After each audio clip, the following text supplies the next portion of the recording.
നമ്മൾ കൊല്ലൂർ മൂകാംബിക ക്ഷേത്രത്തിൽ വരുന്നവർ തീർച്ചയായിട്ടും പോയി കാണേണ്ട ഒരു സ്ഥലമാണ് ശ്രീ ശങ്കരാചാര്യർ തപസ്സിരുന്ന സർവജ്ഞപീഠം എന്ന് പറയുന്ന സ്ഥലം.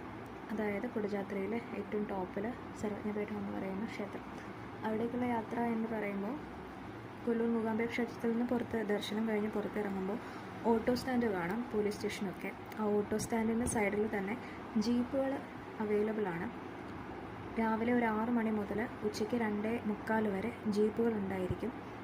ഒരു ജീപ്പിൽ 8 പേരെയാണ് അവർ കൊണ്ടുപോവുക. 8 പേരായാലേ അവരൊരു ജീപ്പ് എടുക്കുകയുള്ളൂ.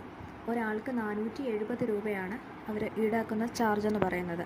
അതിൽ 70 രൂപ എന്ന് പറയുന്നത് നമ്മൾ പോകുന്ന വഴിക്കൊരു ഫോറസ്റ്റ് ചെക്ക് പോസ്റ്റ് ഉണ്ട്. ആ ചെക്ക് പോസ്റ്റിൽ കൊടുക്കേണ്ട ചാർജാണ് ഈ 70 രൂപ എന്ന് പറയുന്നത്. ബാക്കി 400 രൂപ ജീപ്പ് ഓടിക്കുന്ന ആൾക്ക് കൊടുക്കേണ്ടതാണ്. കോവിഡിന് മുൻപ് വരെ ഈ ചാർജ് എന്ന് പറയുന്നത് 350 രൂപ അതിൽ താഴെയൊക്കെ ഉണ്ടായിരുന്നുള്ളൂ സത്യത്തിൽ എന്നാണ് പറയുന്നത്.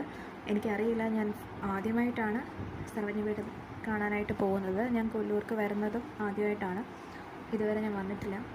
അപ്പോൾ ഈ 470 രൂപ ആണ് അതിൻ്റെ ഇപ്പോഴത്തെ നിലവിലത്തെ ചാർജ്. അത് നമ്മൾ കൊല്ലൂരിന് ഉള്ള ദൂരം എന്ന് പറഞ്ഞാൽ ഒരു 1.25 മണിക്കൂർ.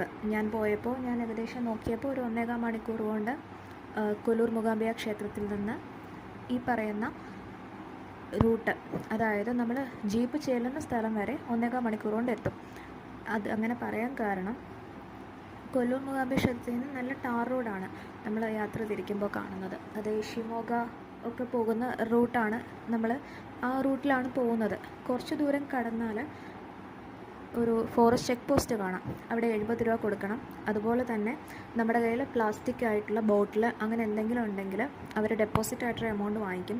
എൻ്റെ കയ്യിൽ ബോട്ടിലുണ്ടായിരുന്നു, പക്ഷേ അവർ ഡെപ്പോസിറ്റ് ഒന്നും വാങ്ങിച്ചില്ല. പക്ഷേ അവർ പറഞ്ഞു തിരിച്ച് വരുമ്പോൾ ബോട്ടിൽ കാണിക്കണം എന്ന് പറഞ്ഞു. തിരിച്ച് ഇറങ്ങിയപ്പോൾ ബോട്ടിൽ കാണിക്കുകയും ചെയ്തു. ചിലരുടെ കയ്യിൽ നിന്ന് വാങ്ങിക്കുന്നുണ്ടായിരിക്കും, എനിക്കറിയില്ല. പക്ഷേ പ്ലാസ്റ്റിക് മുകളിലേക്ക് പ്ലാസ്റ്റിക് റെസ്ട്രിക്റ്റഡ് ആയിട്ടുള്ള ഏരിയ ആണ്. അവിടെ പ്ലാസ്റ്റിക് നിരോധിത മേഖലയാണ്. അതൊരു വനപ്രദേശമാണ്. അപ്പോൾ അതിൻ്റേതായിട്ടുള്ള ഒരു ഇത് നമ്മൾ തീർച്ചയായിട്ടും കാത്തു സൂക്ഷിക്കേണ്ട നമ്മുടെ കൂടി ഒരു കർത്തവ്യമാണ്. അത് നമ്മൾ ഒരിക്കലും പ്ലാസ്റ്റിക് ഒന്നും വലിച്ചെറിയാതിരിക്കുക എന്നുള്ളത് പ്രത്യേകം സൂക്ഷിക്കണം. അവരത് സമ്മതിക്കില്ല. അവർ ചെക്ക് ചെയ്തിട്ടേ മുകളിലേക്ക് വിടുകയുള്ളൂ ചെക്ക് പോസ്റ്റിൽ.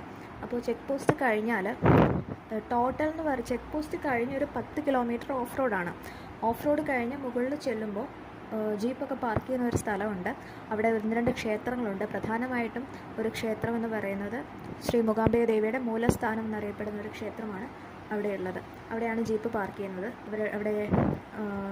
അവിടുന്ന് മുകളിൽ